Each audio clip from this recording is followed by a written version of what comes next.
Hello viewers, today we are going to analyze a play written by Samuel Shepard Rogers IV.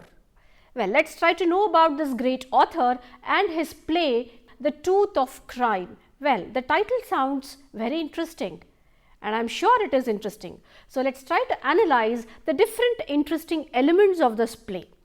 Now, Samuel Shepard Rogers IV was born on 5th November 1943 in Fort Sheridan, Illinois. He worked on a ranch as a teenager and his father, Samuel Shepard Rogers Jr., was a teacher and farmer who served in the United States Army Air Forces as a bomber pilot during World War II. Well, his father's profile also seems to be very interesting. Shepard has characterized his father as a drinking man, a dedicated alcoholic. Well, that is a big word to describe one's own father. His mother, Jane Elaine, was a teacher and a native of Chicago, Illinois. After graduating from Duarte High School in 1961, he briefly studied agriculture at Mount San Antonio College, where he became captivated with the compositions of Samuel Beckett, jazz and abstract expressionism. Shepard soon dropped out to join a touring repertory group, the Bishop's Company. He became well known as an American playwright, actor and television and film director. Well, he played multiple roles. He authored several books of short stories, essays and memoir and received the Pulitzer Prize for Drama in 1979 for his play Buried Child. Shepard was nominated for an Academy Award for Best Supporting Actor for his portrayal of pilot Chuck Yeager in The Right Stuff, which was produced in 1983, and he also received the PEN Laura Pels, which is a literary journal, International Foundation for Theatre Award as a Master American Dramatist in 2009.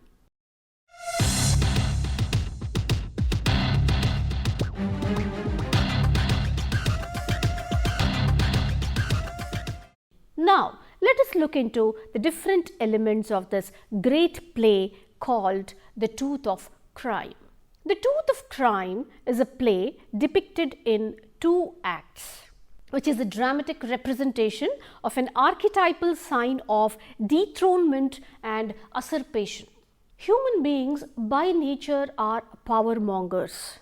Sam Shepard, through his play The Tooth of Crime, has proved this time and again. Hoss, the protagonist of the play, the aging Elvis Presley style star, is falling faster. His countdown has begun. He realizes that he is losing his control on situations and the immediate world around him because of his obsolete rock world standards. But he refuses to accept defeat and fade into oblivion.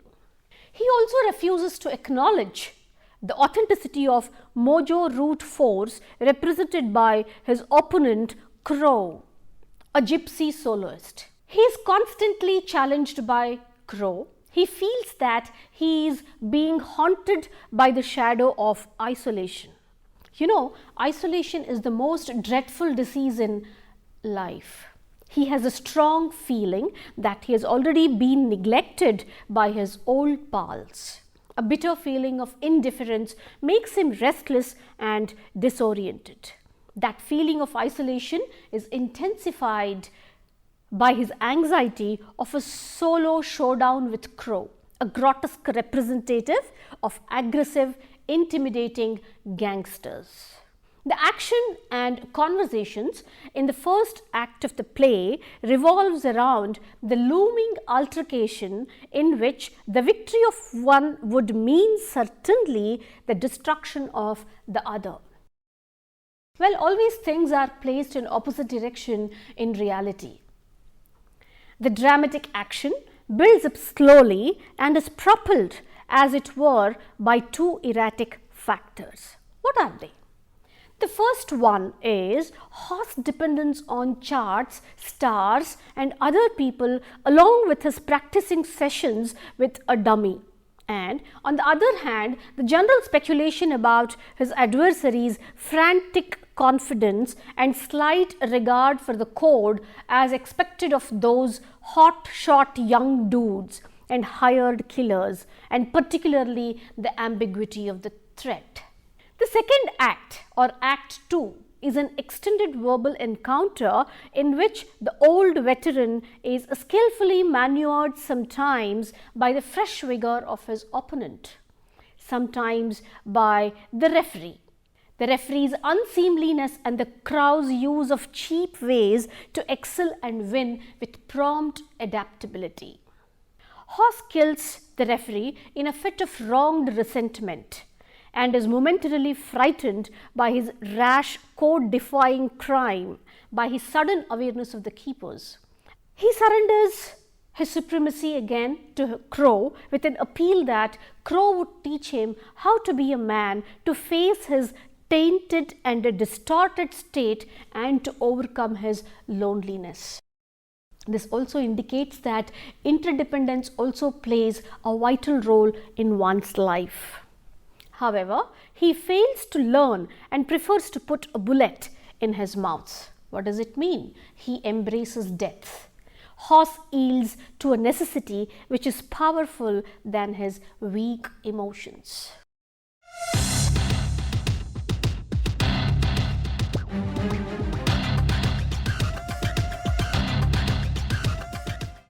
Each character has got a distinct profile. Well, the first one is Hoss, a killer intent who is aging very fast and is being drifted away from power, which he enjoys much against his wish. Despite this, he tries to improve his position on the charts and aims for a gold record. He is indisputably one of the best solo acts in the game and is mature enough to have awareness of pressure that fame puts on him to continue to play that game and become number one. He wanted to quench his thirst to enjoy that fame. Hoss' problem is that he senses the futility of continuing to perform according to other people's rules instead of according to his own instincts. It's very important to depend on our own instincts rather than on others. The remoteness into which his managers have pushed him is destroying Hoss' confidence and his awareness of what is going on in the environs of the game. He knows that the real threats to any star come not from other acts playing within the game, but from the gypsy markers acting outside the game who violate the rules to fit their own purposes. His opponent, Crow, realizes this and grabs the opportunity and defeats Hoss in a shootout to claim all Hoss territory and entourage. The second important character who is also responsible for Hoss' downfall is Becky Lou. Becky Lou, Hoss' manager and girlfriend, a woman capable of shaping a traitor and a killer into a chart-topping solo marker as she has done with Hoss. Becky, however, is also capable of destroying her creations because she defines success as playing by the rules of the game. She is an opportunist who, with a scheming mind, joined up with Hoss when he was starting to make a name and space for himself on the circuit, and who knows how to manipulate him to act against the instinct that served him well early in his career. Another important character of this play is Crow, Hoss' opponent. Crow provides a youthful contrast to this conformist. He, unlike Hoss, is not willing to relinquish this identity in order to achieve stardom. According to the dictates of the game, Crow remains faithful to himself, gradually acquires control that even Hoss begins to envy and wants to emulate at the end of the play. Thus, the triumph of the individual over the conforming system becomes an important theme. Look at the interesting dimension of human psychology which Sam has captured in his play called The Tooth of Crime. Well, there is another man called Starman, an astrologer who advises horse. Galactic Jack, an interesting jockey who advises horse by studying the charts. He dresses like a pimp and speaks like Wolfman Jack. Shane is horse driver and friend, another minor character of the play.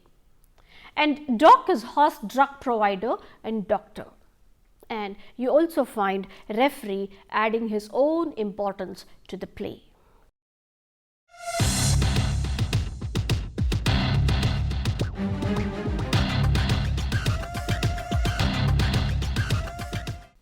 Impatient to make an outing, Horse is bothered when the star man advises him against it on the basis of his astrology. Horse finds out that his opponent, Mojo Root Force, has encroached upon his region in Las Vegas in a move of disputed legality. After getting the information that a gypsy from Vegas is on the way to assault him, Horse calls his old friend Little Willard for support, only to find that Willard has committed suicide due to his incapability to cope with his status. These consecutive revelations worsen Horse's self-doubt and his conviction that the old way is dying, and he tries to perk up his self-confidence by challenging the gypsy to fight.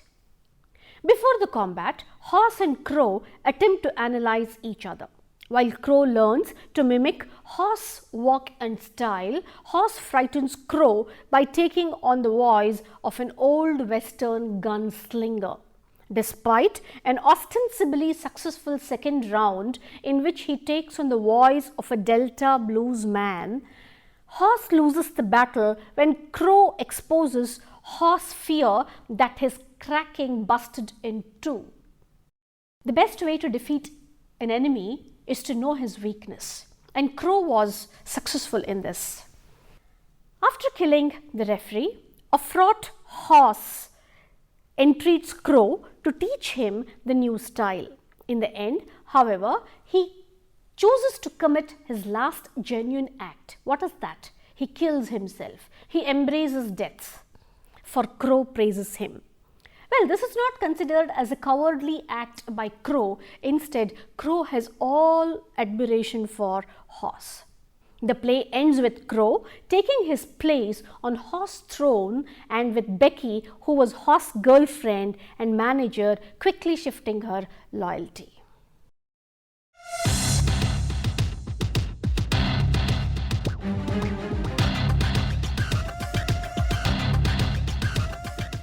This play, though it is considered as a modern play written by a modern writer, has also the traits of Greek mythology.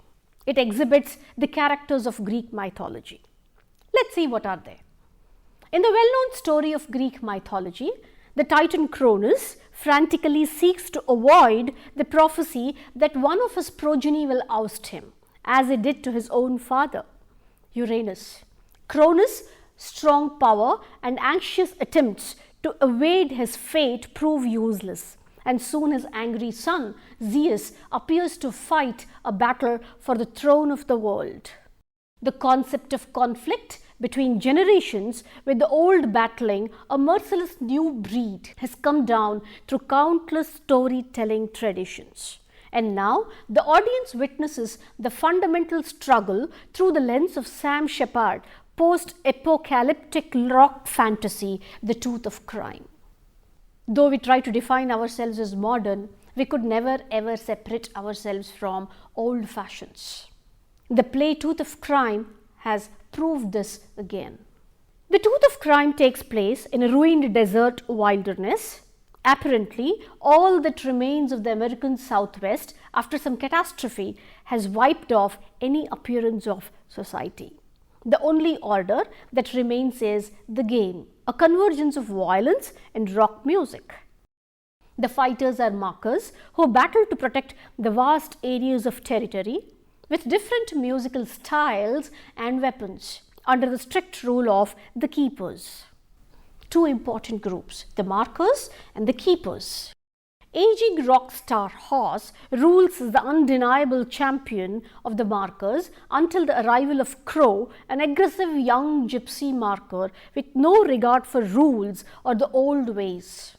Crow's goals and strategy breach everything horse stands for, and it is more than just the territory that hangs in the balance as they fight or as they duel.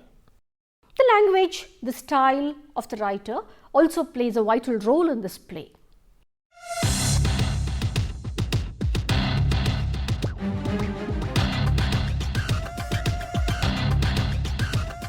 Shepard intentionally abstains from major clarification in support of embedding each character's secret history deep within their words and intonation. This puts the responsibility on the audience to comprehend the necessary context from the character's outlandish speech. The option proves to be a double-edged sword. The whole magic lies in the language used by the writer, any work or any writer you take, for instance. At times, the interactions are captivating, hinting at an uncouth world where language is grown into a sort of weapon in and of itself. However, the language sometimes wades into overly impenetrable, self-serving territory, like a long stretch of opera intentionally left without any subtitles. Another interesting dimension of this play is use of myths in order to add the required spice, the required charm and glamour to this play. The Tooth of Crime as a story might sound ordinary, but has been given a lofty touch by Anton Chekhov. For that matter, any good playwright whose dramatic skill controls his ideas and poetic imagination should be able to do this, keeping its potential symbolism intact. Shepard's passion, imagination and obsession were the driving forces behind his efforts to explore all the mythic possibilities of this familiar fact of existence. Sam Shepard weaves a full-length play with a haphazard beginning, an enthralling middle and a brilliant end. Sustained as it is by poetry, the play has to count on an endless convergence of words which are sometimes prosaic and shockingly indistinct, so typical of the stylized rock jargon and gang war vernacular. Vernacular here is the slang language used by gangsters. The endless mazes of words, which are boldly repetitive, seem to make up for lack of movement both in time and place. The backdrop shows a room with a chair, signifying the throne of power. Now, if you carefully analyze the whole play, the element called power, it makes its presence felt right from the beginning to the end. And the idea of time is trapped in the transition.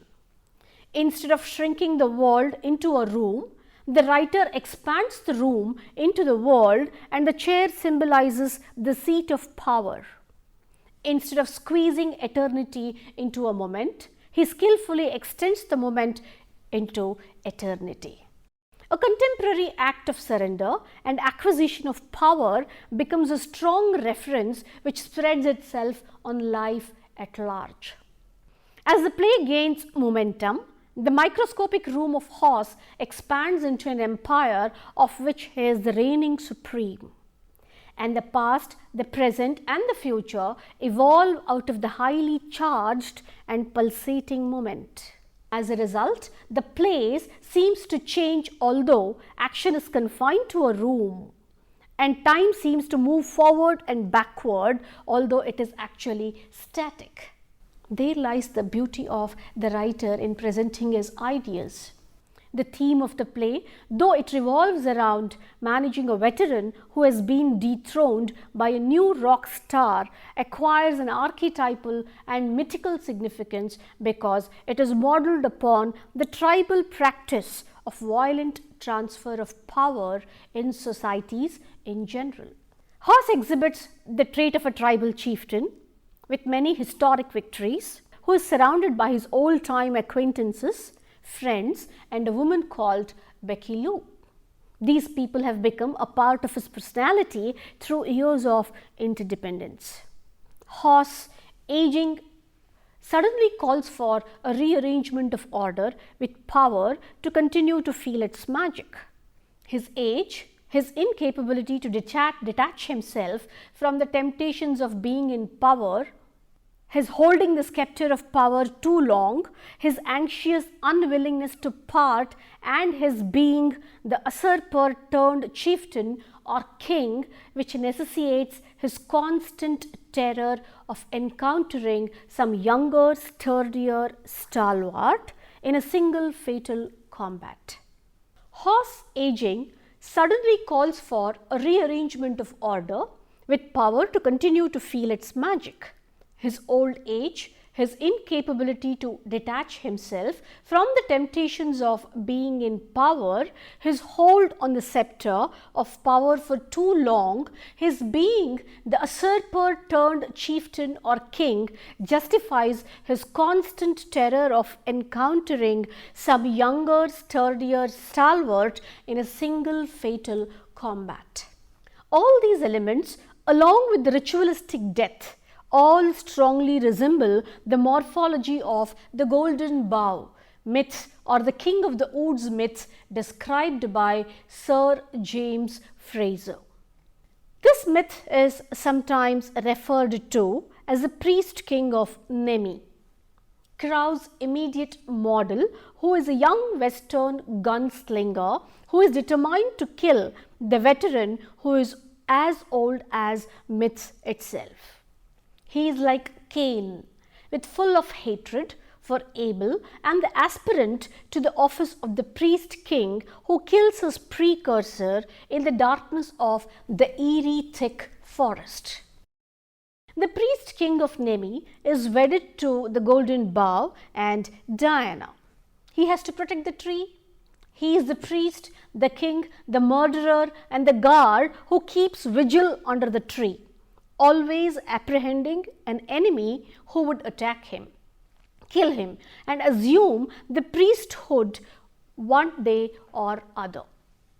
His old age weaknesses are signs of his certain deaths and gradual transfer of power. This rule of succession by the word, writes James Frazer in The Golden Bough, was observed down to imperial times. For amongst his other freaks, Caligula, thinking that the priest of Nemi had held his office too long, hired a more stalwart ruffian to slay him. Horse rules over an empire which he himself has conquered by killing the previous ruler and is now in danger of being conquered and killed. It is not of great consequence here to prove whether Sam Shepard has deliberately modelled his play upon this complex structured myth of this recurring transfer of power. Upon closer reading, the play responds to the general structure of such a power game and the inbuilt violence that shapes it. A few 20th century plays like Brecht's Caucasian Chalk Circle, Tennessee Williams' Orpheus Descending, and Shepard's Operation Sidewinder, and the Tooth of Crime, privilege myths, and yield to a reasonably mythical interpretation. The basic structures of myths implied or employed in those plays determine the synchronic arrangement of the plot of these plays on the horizontal level. In other words, myths and drama operate on two distinct levels. And when these levels interact, they generate multiple possibilities of meaning.